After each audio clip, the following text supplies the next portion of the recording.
Before you even opened your eyes, you already knew. Not because of any alarm, not because someone called your name down the stairs. You knew because of the smell. That's the thing nobody ever talks about properly. The 70s in Britain, the real 70s, the ones you actually lived, didn't just look a certain way or sound a certain way. They smelled a certain way. And that smell was unlike anything that exists in the world today. Scientists have known for decades that smell is the most powerful memory trigger we have. Unlike sight or hearing, the olfactory system connects directly to the limbic region of the brain, the seat of emotion and long-term memory. No other sense has that direct line. A smell doesn't just remind you of something. It drops you back inside it. Physically, emotionally, complete. Researchers have described odor-evoked autobiographical memories using a specific word. They call them lover memories. Limbic, old, vivid, emotional, rare. And the science is clear. Smells from childhood, especially from those early years of the 70s, carry an emotional charge that no photograph or recording can match. So what did a Saturday morning actually smell like in 1970s Britain? Not what you think. Or rather, more than you think, because it wasn't one smell. It was a layered world. A specific sequence that began before the curtains were pulled back, before the television flickered into life, before a single word was spoken in the house. A world that assembled itself, scent by scent, as the morning unfolded.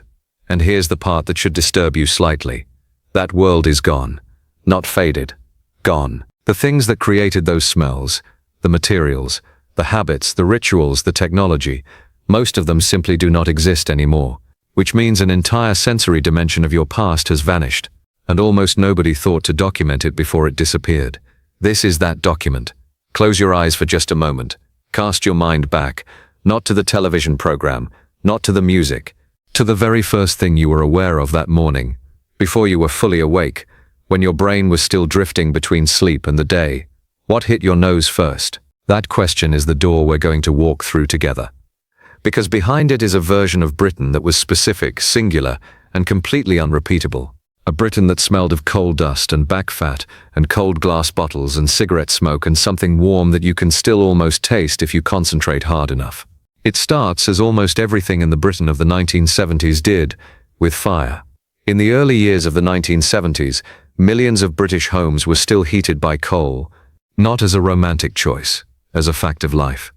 The Clean Air Act of 1956 had started pushing the country toward cleaner fuels, and the transition to natural gas was well underway. But it was a slow process. In 1970, a significant portion of British households still relied on solid fuel in at least one room, and that room was usually the one that mattered most, the front room, the sitting room, the heart of the house. Coal fires didn't just produce heat, they produced a presence, a smell that settled into every fabric, every curtain, every carpet, every piece of clothing hanging near a door. It was the smell of something ancient being burned, sulfurous at its edges, warm and heavy at its core. Not unpleasant, complicated. The smell of a fire that had been banked up the night before and was now being coaxed back to life by someone already awake while the rest of the house still slept. In most working-class British homes of the time, that someone was your mother. Up before 6, getting the fire going, the clang of the coal scuttle, the scrape of the poker against iron, the faint bitter curl of coal smoke finding its way under every door in the house and climbing the stairs, uninvited and completely welcome. By the time you were aware of a Saturday morning, the coal smell was already embedded in the air. It wasn't new, it was the baseline, the olfactory wallpaper of a British winter morning, and it mixed. Crucially, it mixed with everything that came after it. Because that first smell was the foundation. Everything else was built on top of it. Now, not every home in Britain had a coal fire by the mid-70s. In newer council houses and more modern terraces, gas fires were increasingly common. But gas fires had their own smell. A faint, slightly metallic scent of ignition, the smell of a pilot light catching. Not as heavy as coal, cleaner, but present. A chemical whisper that said, "The house is waking up. Fuel is being spent. Morning is real." Either way, coal or gas, the message was the same. Someone is looking after this place. Someone got up before you to make the house warm. There was a tenderness in that, though you probably didn't name it as tenderness at the time. You just absorbed it, the way children absorb everything, completely, unconsciously, permanently. And while the fire was being managed downstairs, Something else was beginning in the kitchen. Something that would complete the first true assault on the senses of a British Saturday morning. Something so specific, so embedded in the weekly ritual of the time, that even now, 50 years later, a single whiff of it can reduce a grown adult to something close to tears. That something was fat, hot fat, and the sound and smell of a proper fry-up coming to life. If you've made it this far and are enjoying it, don't forget to leave a comment telling us your story. Telling us your story and experience. This is very important to our community. The full English breakfast didn't reach its absolute peak until the 1950s, when it's estimated that close to half the British population began their day with a cooked fry-up. By the 1970s, it had settled into something more specific, a weekly ritual. Monday to Friday was toast and marmite, or cereal, or porridge. Work days, school days, quick days. But Saturday was different. Saturday was the day someone cooked a proper breakfast. Usually your mother, sometimes your father if he was home from shifts, cooked a proper breakfast. And the smell of that cooking is unlike anything that can be adequately described in language. It started with the lard, or the bacon fat already in the pan. In the 1970s, most British kitchens still cooked with solid fat lard, dripping, or the accumulated grease of previous fry-ups.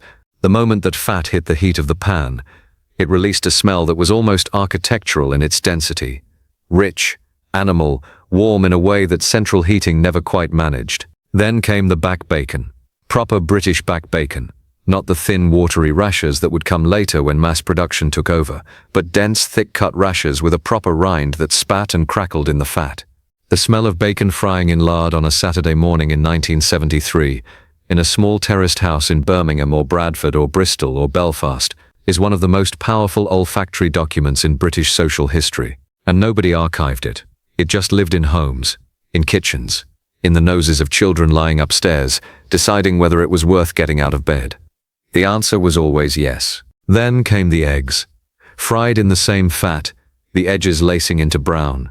The sausages, proper pork sausages, splitting slightly as they cooked, releasing a sweet savory steam. Baked beans warming in a saucepan, their tomato sauce reducing slightly, adding a sweet sharp note underneath. Mushrooms absorbing fat with a dark earthy intensity. This was not a light meal. It was not designed to be. In the 1970s, many families were still navigating physical work and genuine cold. A fry-up was building the house of the body, and the smell of it, that complete, complex, utterly unrepeatable smell, rose through the ceiling, moved along the landing, and inserted itself into whatever dream you were having. It was the most effective alarm clock Britain ever produced, and it cost nothing beyond the price of a rasher and a bit of lard.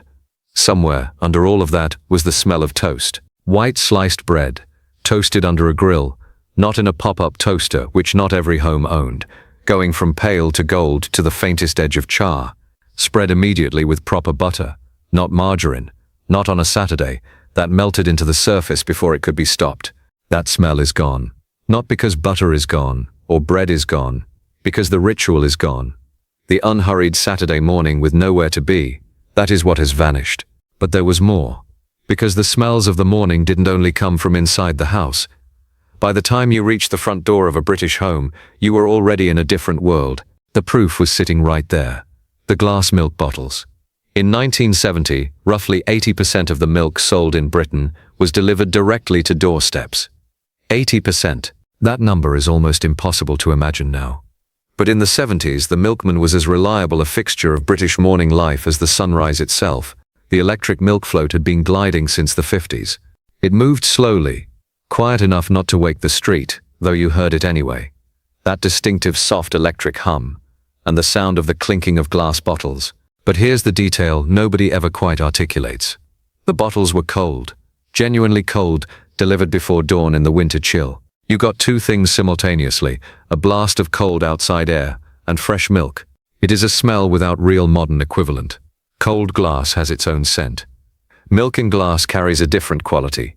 Cleaner, lighter, almost metallic in its coldness. Cream rose to the top. You could see it beneath the foil cap, gold, silver, or red. The blue tits had often already been at the foil by the time you reached the door. That happened every winter morning. The air outside the house carried more than just milk. It carried the accumulated breath of a street still burning solid fuel. Even post-Clean Air Act, the morning air in most British towns of the early 70s held a ghost of coal smoke, not the choking pea soupers of the 1950s, but a thin, persistent trace that colored the air a specific shade of gray. It smelled of industry. In winter, that outside air had a sharpness to it that the inside of the house couldn't replicate. Cold and damp and slightly sooty. The smell of the street itself, the particular mineral organic scent of wet concrete and pavement that every British person of a certain age knows without needing to name it. You stood there for a moment, just a moment, with the bottles in your hands, that cold glass transmitting its chill through your fingers, the outside air arriving in one great wash of grey morning reality. And then you stepped back inside, into the warmth and the smell of the fry-up, and the contrast was physical. It hit you in the chest. The outside world was cold and real. The inside world was warm and yours. That contrast between cold glass and hot fat is one of the defining sensory experiences of British working-class childhood. You've never heard anyone name it, because it was simply life. It was simply Saturday.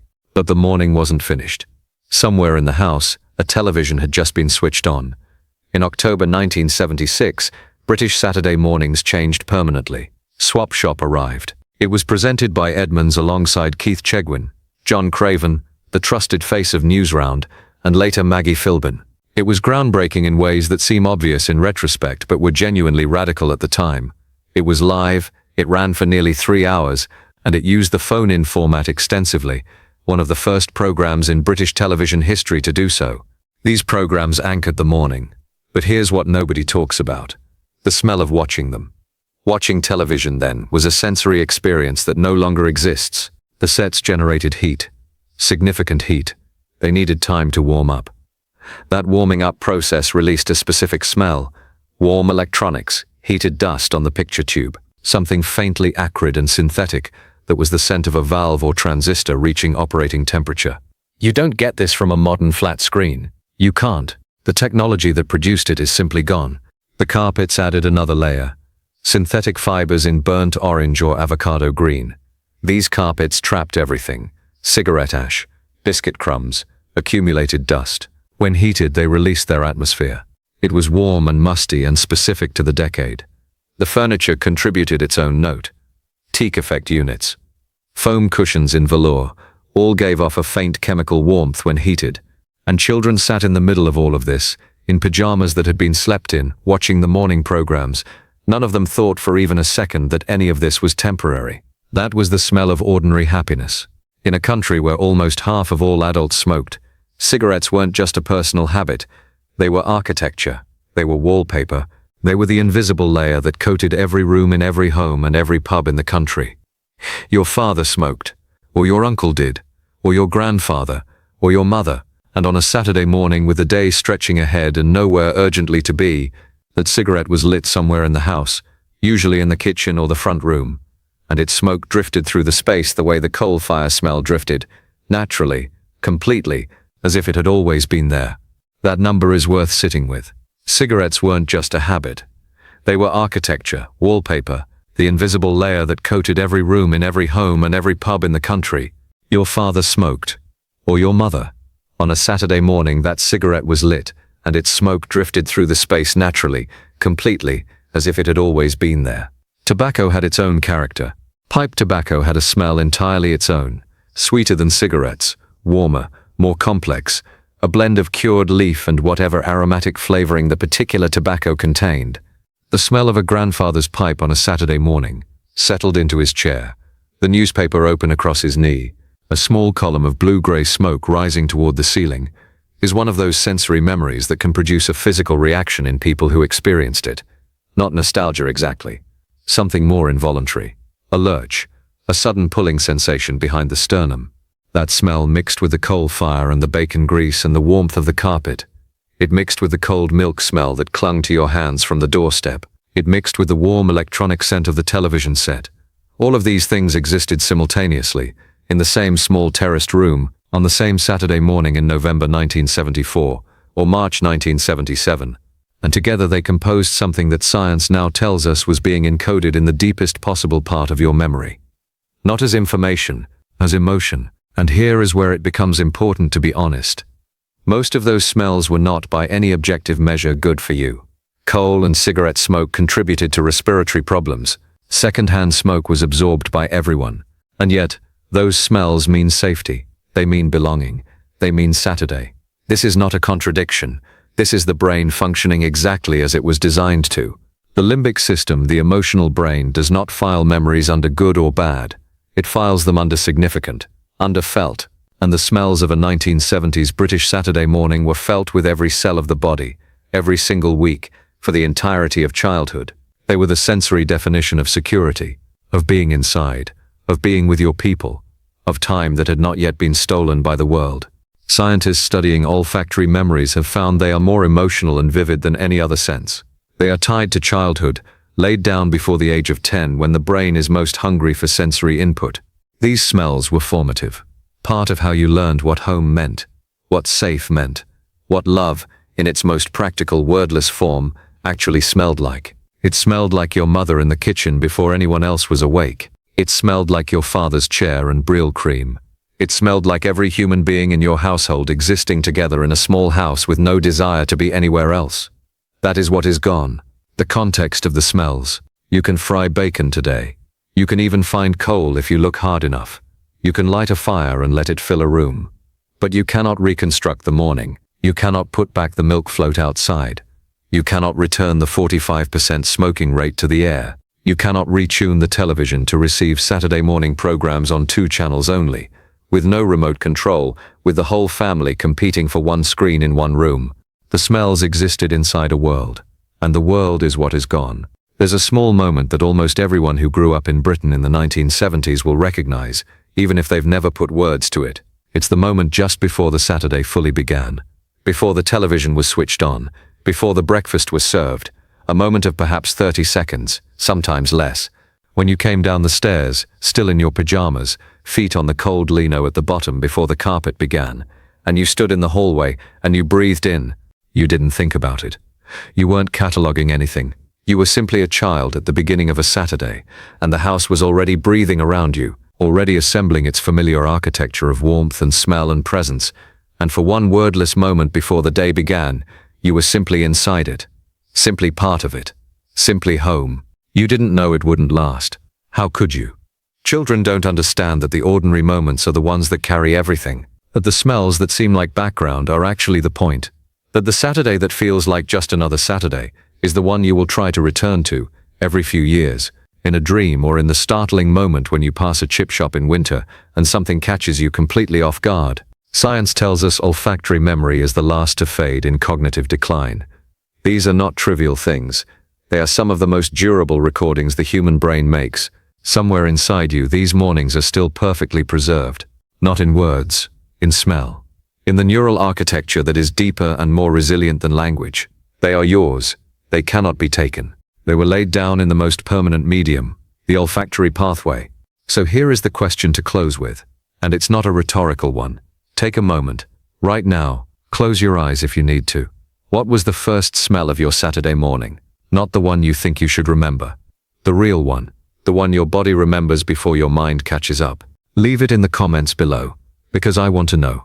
Because it matters. Because those 30 seconds on the stairs, in your pajamas, breathing in a Britain that no longer exists, that is the thing worth preserving, and that is what this channel is here to do. Don't forget to subscribe to our channel to keep up with new videos. Hugs and see you next time. Also leave a comment about what you remembered while watching the video. And don't forget to share it with that friend or person who experienced these memorable moments with you.